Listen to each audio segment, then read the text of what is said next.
Now, we need to look at the rather dark other side to this truth, which is the opposite of being thankful. What the Bible has to say about that, and it has a great deal to say about unthankfulness.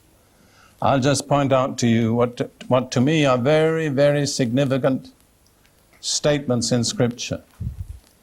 In Romans chapter 1, Paul, in a most masterly way, outlines the decline of the human race from the knowledge of God into the most appalling wickedness and sinfulness. And Romans chapter 1, horrible lists in the Bible of human degradation, misery, and wickedness. We could ask ourselves, how is it that humanity declined into that? And the answer is given in Romans chapter 1, in verse 21. And it says there, although they knew God, they did not glorify Him as God, nor were thankful. And those are the first two downward steps of humanity into that dark pit. That's the end of the chapter. What are the two steps? They're both negative. They didn't glorify Him as God, and they were not thankful. And I want to tell you that every time we cease to be thankful, we're starting on a downward, slippery path. It's very dangerous. Don't even start on the path. Because it's hard to turn around and make your way back up again. Again, in 2 Timothy chapter 3, we have another fearful list.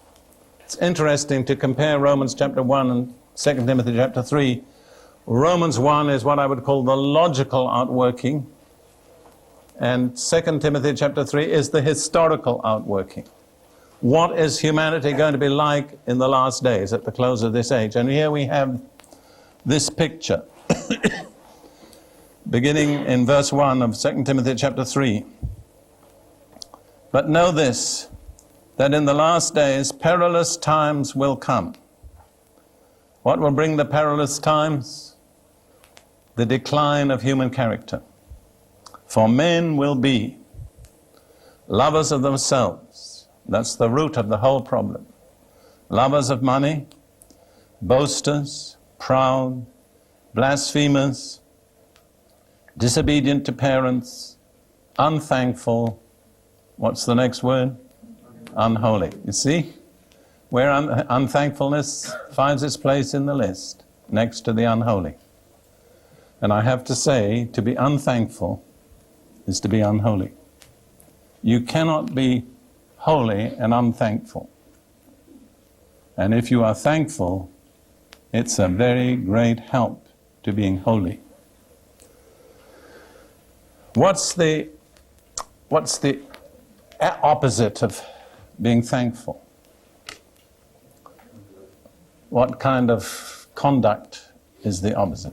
I mean, you could give a lot of different words, but I think the Bible word is murmuring, or in more modern English, complaining.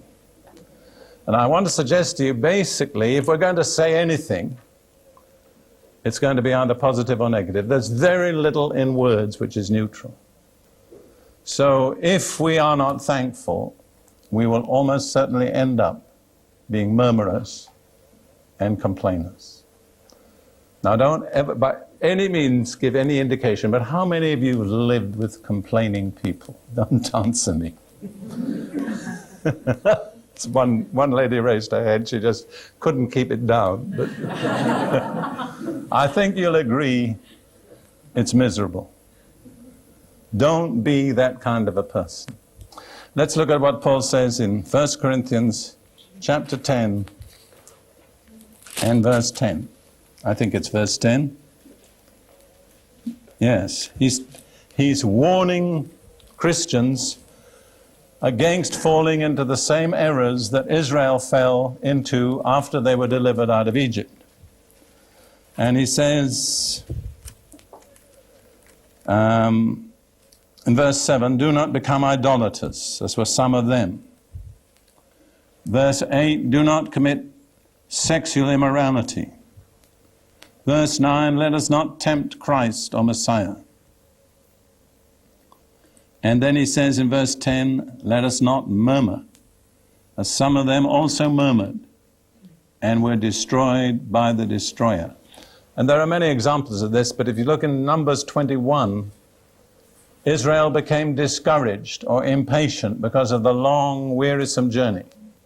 And they began to murmur against God and against Moses. And God sent fiery serpents amongst them, and they began to bite the people, and they began to die. So, amongst other things, it just doesn't pay to murmur, because it exposes you to fiery serpents. Not necessarily physical serpents, but all sorts of poison enters you through murmuring, through unthankfulness. So we're really faced with these two opposite possibilities: being thankful or being murmurers. Make up your mind, set your will. I'm going to be thankful. I'm going to find the scriptural basis for thankfulness. I'm going to find the scriptural reasons for being thankful, and I'm going to practice thanking God all the time.